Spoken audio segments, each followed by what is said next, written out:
All right, you bunch of asshats. Welcome back to another deep dive. You know, when we say Appalachia, I bet you're all picturing like, Banjos? yeah, banjos and like Cousin Levin hillbillies. Oh, yeah. Gotta have that. Like, Deliverance, the whole 9 yards. Right. But come on. Let's cut the crap. Yeah, let's cut the crap and like Get real. get real. So we got this listener, right?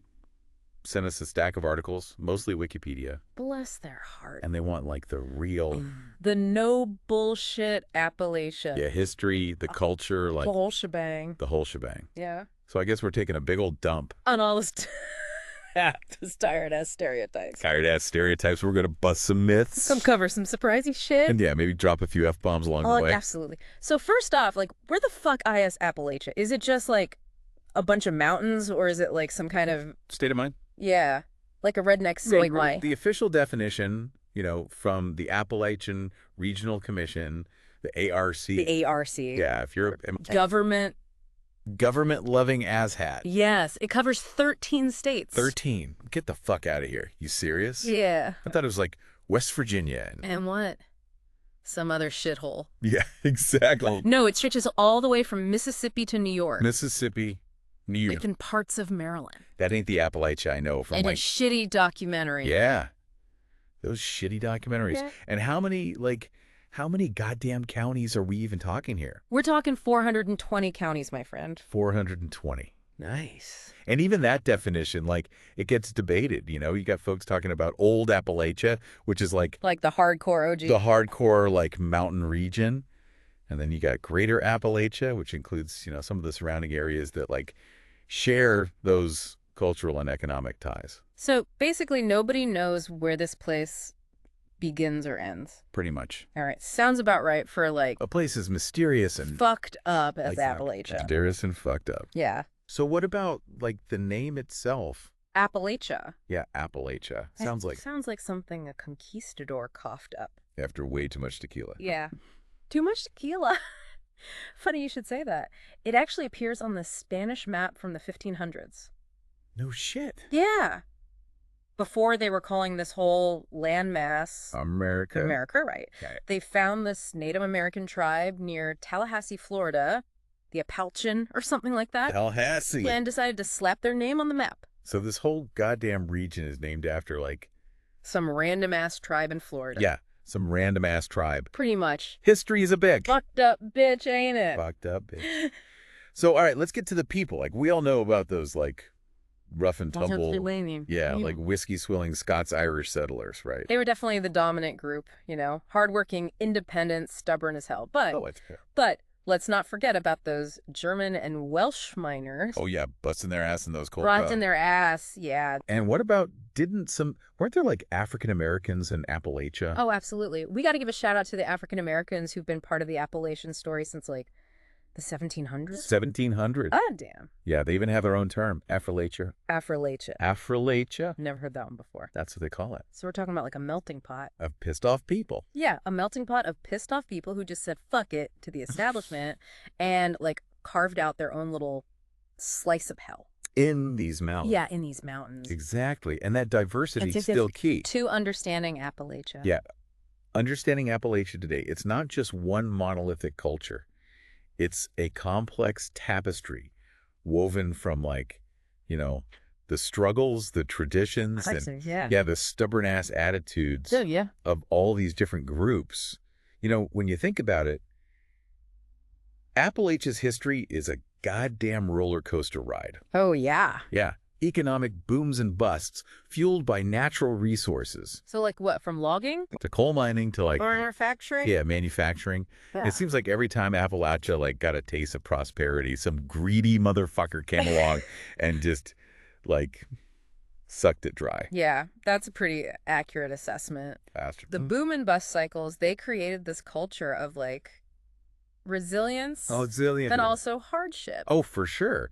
So, like... People had to be resourceful, you know, rely on their own skills. Like ingenuity and shit. Ingenuity to survive. And speaking of ingenuity, we got to talk about that legendary Appalachian moonshine, right? I bet those old-timers could ferment a decent batch of hooch out of, like... Possum's ass. A possum's ass in a rusty bucket? Moonshine's definitely part of the Appalachian mystique. Oh, yeah. But let's not, like, romanticize it too much, you know?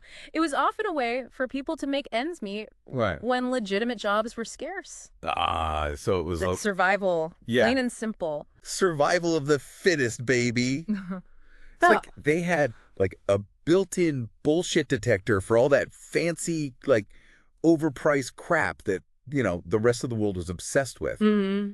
They just, like, made do with what they had They did. and made it beautiful. Exactly. And that's reflected in their art, too. Oh, yeah. Appalachian folk art is all about, like, functionality, practicality, and expressing yourself through the materials you have on hand. It's a direct connection to the land, to the traditions that have been passed down for generations. We're not just talking about those, like, creepy-ass dolls with, like, button eyes and... Corn husk hair? Yeah, corn husk. No, we're talking about quilting, basket weaving, wood carving. Oh, okay. Like blacksmithing and shit. Blacksmithing, yeah. All these skills that were essential for life in the mountains. Mm. And they turned those skills into art. So like a way of expressing their identity. Their identity, their connection to the land. It's raw, it's honest, and it's goddamn beautiful. It's like that whole, like, farm-to-table movement, but for art. Yes. Instead of, like, artisanal cheese and heirloom tomatoes. Right. You got hand-carved spoons and quilts stitched with stories. Exactly. And let's not forget about the music. Okay. You can't talk about Appalachia without talking about, like... bluegrass, old time. Oh, yeah. Mountain gospel. These sounds are woven into the very fabric of the region. Yeah. Those banjo tunes can get stuck in your head like a goddamn tick. Even if you're from, like, some concrete jungle shithole like New York City.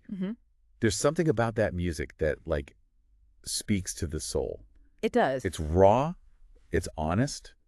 It just, like, captures the essence of the Appalachian experience. It does. Now, when it comes to education, Appalachia has faced some serious challenges, right? Oh, yeah. Like poverty, isolation. Lack of resources. It's tough for folk to get a decent education. Yeah.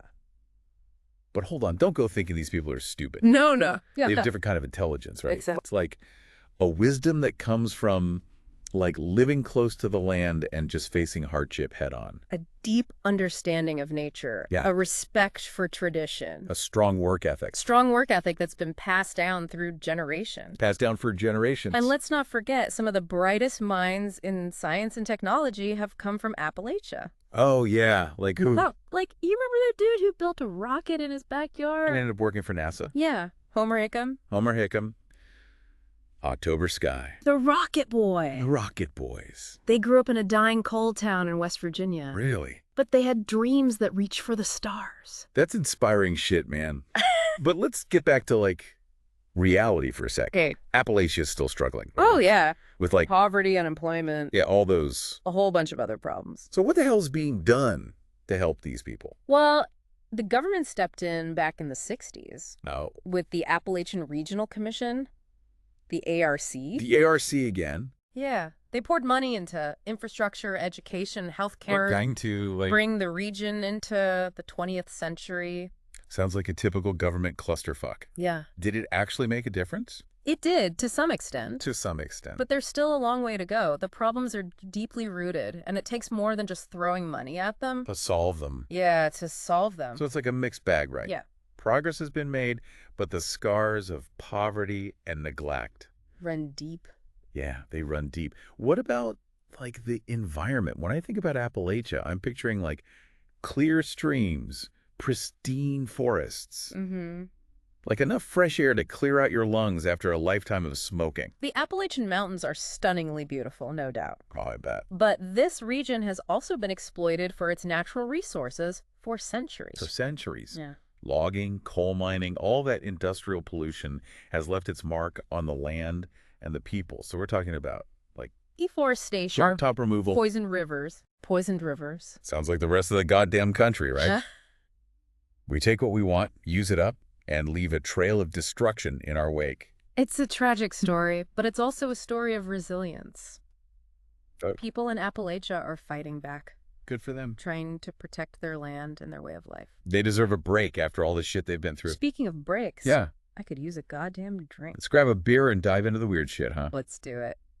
Ghosts, monsters, all that creepy, crawly stuff. that makes Appalachia so goddamn fascinating. All right, you weirdos, welcome back for the final round of this Appalachian shit show. We're diving into the spooky shit, all the... Or ghosts. Yeah, ghosts, monsters, all that creepy crawly stuff that makes Appalachia so goddamn fascinating.